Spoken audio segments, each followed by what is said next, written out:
오늘 성경 본문은 바울의 세 차례 선교 여행 중에서 마지막 세 번째 선교 여행의 이야기입니다. 그 중에서 에베소 선교의 이야기입니다. 에베소는 모든 선교지 중에서, 바울의 모든 선교지 중에서 가장 오랫동안 선교했던 선교지입니다. 고린도가 1년 반을 있었고, 이제 에베소에서 3년 동안을 전도 선교를 했습니다. 오늘 우리가 읽은 본문 중에 첫 단어가 사람 이름입니다. 가장 먼저 등장하는 이름이 아볼로라는 이름입니다. 아볼로가 누구입니까? 성경은 말합니다. 알렉산드리아 출신이다. 알렉산드리아는 그 당시 가장 발달된 3대 도시 중에 하나였고, 그 중에서도 이 알렉산드리아의 특징은 대학이 좋은 대학이 있고, 도서관이 세계 최고의 도서관이 있는 학문의 도시였어요. 학문의 도시 알렉산드리아에서 명문 대학을 졸업했다, 이렇게 얘기할 수가 있습니다. 두 번째, 그는 언변이 좋았다. 언변이 좋다 그러면 언변의 이야기를 들으면 우리는 또 다른 사람을 떠올립니다. 사도 바울을 떠올립니다. 사도 바울은 자기도 그렇고 타인도 그렇고 자타가 공인하는 언변이 없는 사람이었어요. 그런데 아볼로는 언변이 좋았다. 뭔가 사도 바울과 대조를 해도 더 뛰어난 느낌을 주고 있습니다. 세 번째, 성경에 능통한 사람이다. 이 아볼로를 향한 성경은 구약을 얘기하죠. 구약 박사다 하는 의미를 갖고 있어요. 하지만 이런 뛰어난 아볼로조차 한계가 있다는 거죠. 단점이 있는 인물이었어요. 아까 읽은 본문에 보면 25절 하반절에 그가 요한의 세례만 알 따름이라, 뭔가 뉘앙스가 부정적인 느낌이 오죠. 요한의 세례만 알 따름이라. 그에게도 부족한 부분이 있었습니다. 26절은 이렇게 말합니다. 그가 회당에서 담대히 말하기 시작하거늘 브리스길라와 아굴라가 듣고 데려다가 하나님의 도를 더 정확하게 풀어 이르더라. 브리스길라와 아굴라 부부가 뛰어난 성경학자 아볼로의 이 강연을 듣는데 다 좋은데 뭔가 부족한 부분을 발견을 했다는 거죠. 그를 데려다가 강제로 끌어온 것이 아니라 예의를 갖춰서 잘 모셔다가 아주 부드럽게 예의를 갖춰서 그에게 부족한 부분을 채워줬다, 이런 얘기가 되는 거예요. 아볼로는 요한의 세례만 알고 예수를 믿은 후에 받는 성령 세례를 몰랐습니다. 성령으로 마음의 할례를 받고 새 언약의 시대를 알지 못했습니다. 겉으로 보기에 아볼로는 다 훌륭한데 딱 한 가지, 2% 부족한, 그렇게 보입니다. 하지만 이 2%가 결정적인 지식이에요. 결정적인 진리예요. 그래서 2% 부족한 것처럼 보이지만 이 2% 때문에 그는 98%가 부족한 그런 사람이 되었습니다.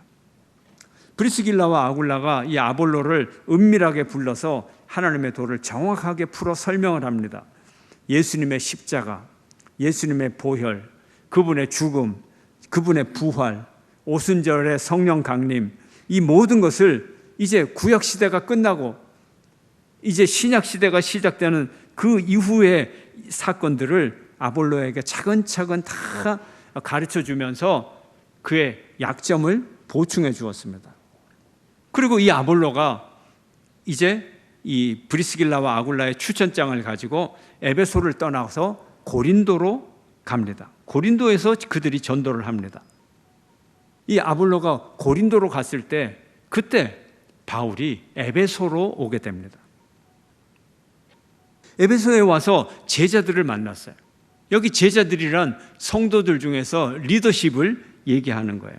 그냥 평신도보다도 더 많은 헌신을 하고 더 많은 지도력을 가진 리더들, 이 제자들을 만났는데 사도 바울이 아까 아볼로를 보았던 브리스길라처럼 무언가를 느낍니다. 이 사람들에게 2%가 부족하네. 그 2%가 뭐지? 그 2%를 알고 보니까 2%가 부족한 게 아니라 이것 때문에 98%가 부족하게 되는 그런 중요한 사실을 발견을 했습니다. 제자들, 헌신자, 리더급을 말하는데 그들에게 바울이 묻습니다. 당신들이 믿을 때, 너희가 믿을 때 성령을 받았느냐? 이렇게 대답합니다. 뭐라고요? 아닙니다. 우리는 성령이 계심도 듣지 못하였습니다. 성령이 누군데요? 뭔데요? 처음 듣는데요? 이렇게 대답을 합니다. 사도 바울이 또 묻습니다. 그러면 너희가 무슨 세례를 받았느냐? 우리는 요한의 세례를 받았습니다. 이렇게 말합니다. 세례를 받긴 받았는데 요한의 세례를 받았대요. 그 이야기는 예수의 세례를 모르는 거예요. 이것이 그들에게 가장 중요한 최고의 최악의 결점, 그들의 한계였습니다. 아까 아볼로가 생각나지 않아요? 아까 아볼로도 그랬는데 에베소에 있는 제자들도 똑같은 문제에 봉착을 한 거예요. 요한의 세례만 알고 예수의 세례를 몰라요. 왜 그럴까요? 아볼로가 있었잖아요. 바울이 오기 직전까지 아볼로가 있어서 이들을 가르쳤거든요. 그래서 아볼로의 가르침을 배운 아볼로의 제자였기 때문에 그런 거예요. 제자들이 선생을 뛰어넘을 수가 없잖아요. 안 가르쳐 준 거를 알 수가 없잖아요. 아볼로는 언변 좋고 열심도 있고 예수에 관해서 가르치고 그리고 공공연하게 담대히 자세히 그런 교사였지만 결정적인 예수의 세례를 몰랐던 거죠. 아굴라와 브리스가 이 부부가 서로 만나서 이제 아굴라가 새로운 사역의 기회가 열렸어요. 그가 의도적으로 예수의 세례를 거부한 것이 아니라 못 들었기 때문에 몰랐던 거죠. 듣지 못해서 몰랐던 거예요. 악한 의도가 아니에요. 전도자는 자기가 먼저 복음을 듣고 복음을 전해주는 자, 복음을 전달하는 자인 거예요. 못 들으면 전달하지를 못해요.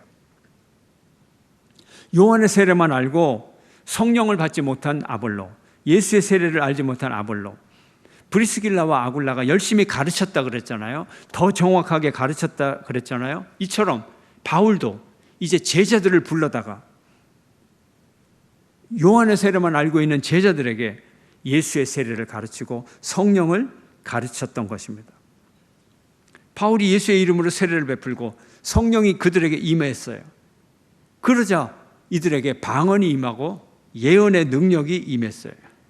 에베소의 제자들과 바울과의 만남은 새로운 전환의 계기가 되는 만남이었어요.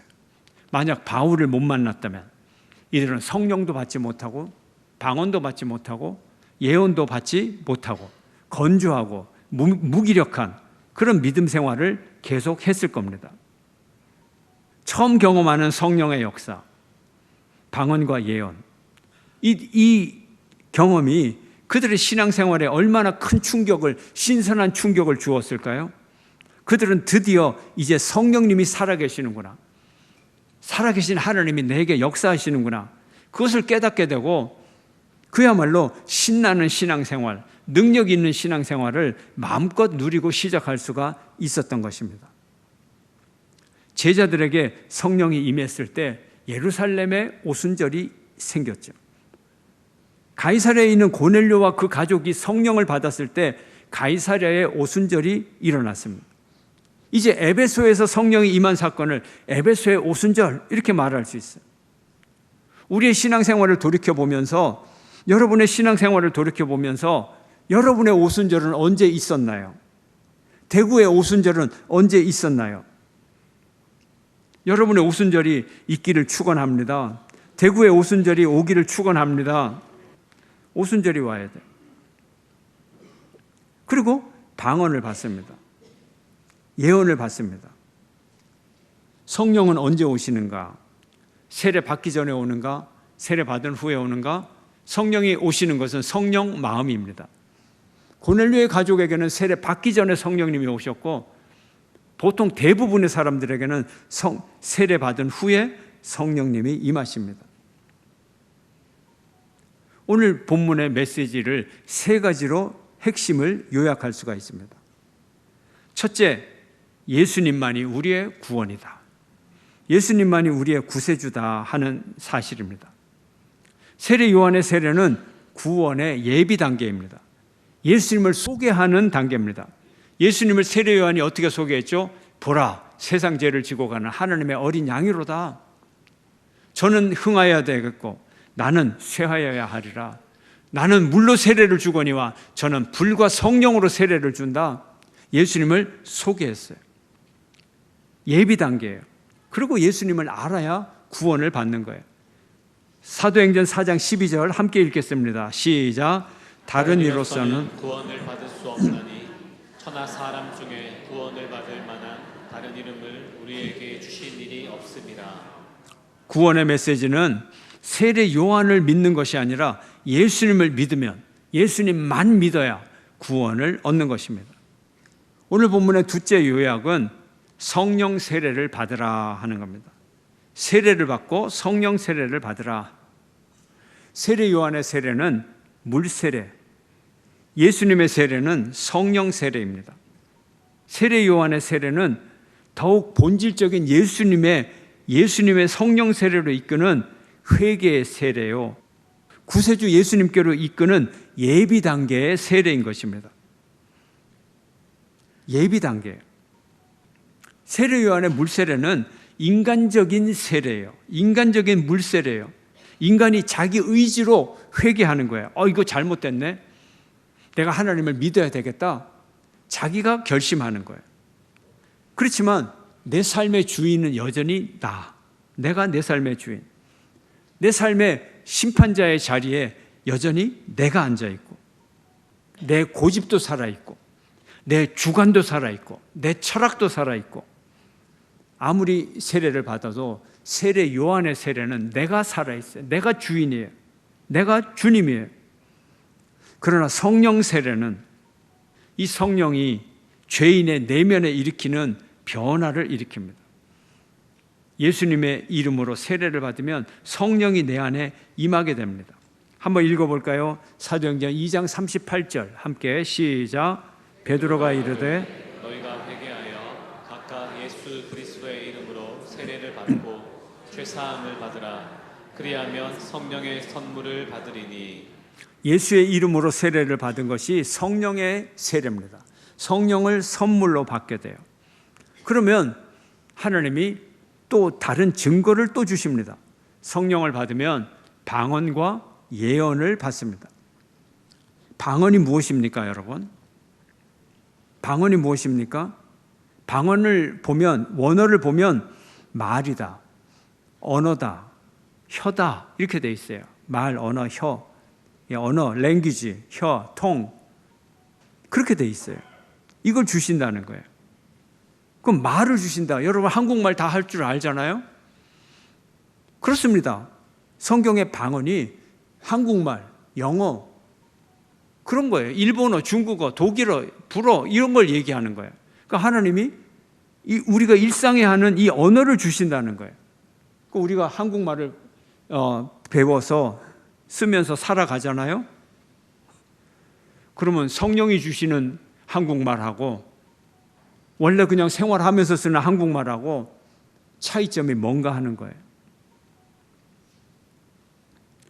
하나님이 우리에게 일상의 언어를 주신다는 거예요. 그런데 이 일상의 언어는 치유받은 언어를 주시는 거예요. 우리의 일상의 언어는 어떻습니까? 상처를 주고 정죄를 하고 심판을 하고 갈등을 일으키고 전쟁을 일으키고 분열하고 세속적인 언어고, 이런 언어가 똑같은 일상 언어지만 이런 언어를 하나님이 우리에게 성령을 통해서 주시는 새로운 언어로 변화를 시키는 거죠. 위로의 말씀, 치유의 언어, 생명의 언어, 화해의 언어, 거룩의 언어를 변화시키는 거예요. 언어의 형태가 변하는 것이 아니라 언어의 본질이 바뀌는 거예요. 우리 예수 잘 믿는 성도들이 전도도 잘하잖아요. 왜 잘합니까? 같은 언어로 대화를 해도, 엘리베이터에서 안녕하십니까 해도 똑같은 한국말인데 우리 훌륭한 권사님이 할 때는 인품이 느껴지고 말이죠.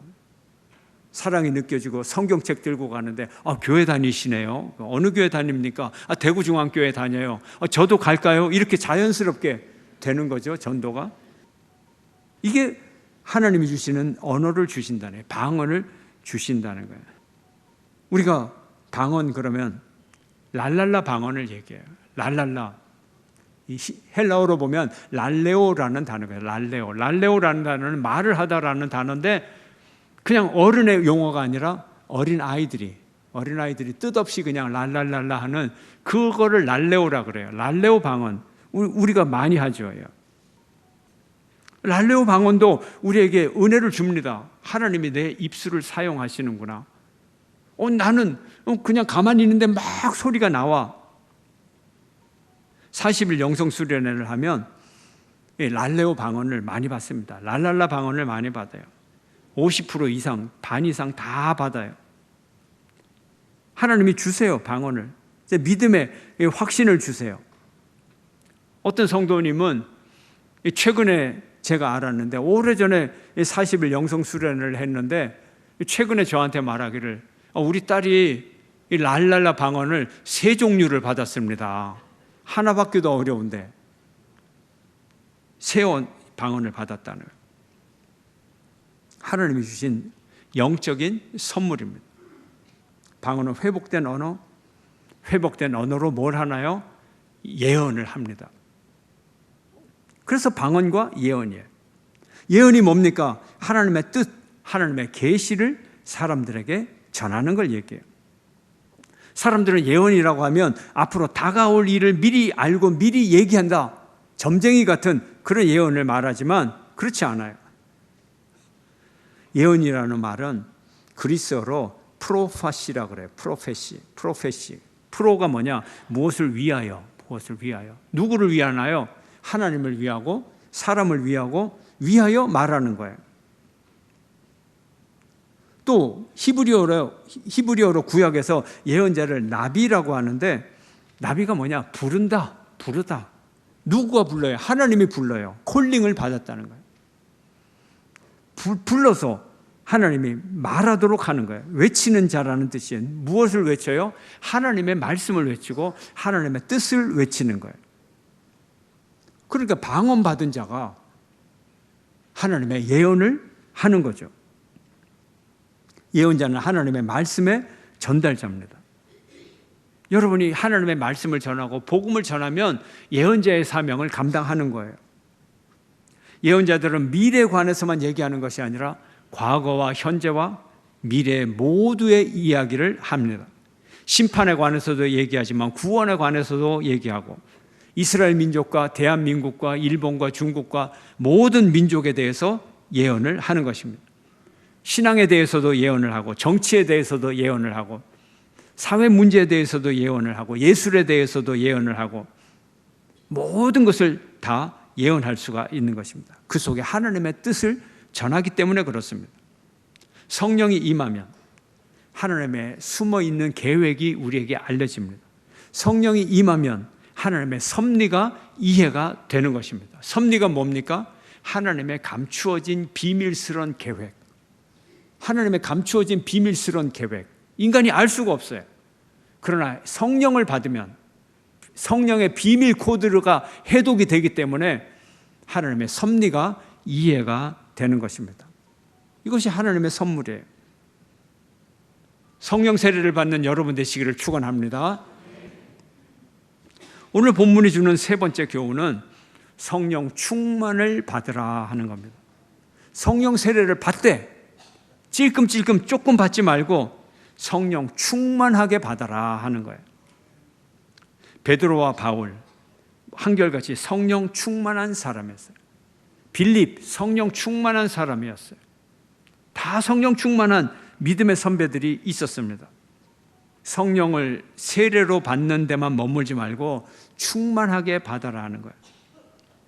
세상의 세례 예식을 보면 어떻습니까? 예수님이 어떤 세례를 받았죠? 예수님이 받은 세례를 보면 요단강에 예수님이 들어가셨어요. 요단강 강물이 수위가 이렇게 되면 이렇게 서 계시다가 물속으로 완전히 푹 잠기셨어요. 물속으로 빠졌어요.